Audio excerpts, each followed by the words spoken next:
To turn on or off a sound effect when the screen changes while voiceover is on in iPhone 14 Pro, go to setting, scroll down the screen, and then tap accessibility, tap voiceover, and then tap audio, tap sound and haptics.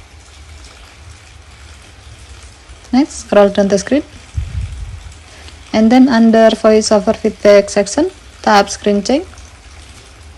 Now tap the on option next to sound to enable or disable this option.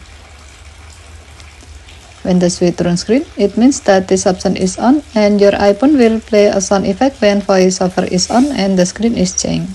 If needed, you can tap preview to listen how the sound will look like when it's enabled. Okay, thank you for watching. Have a nice day.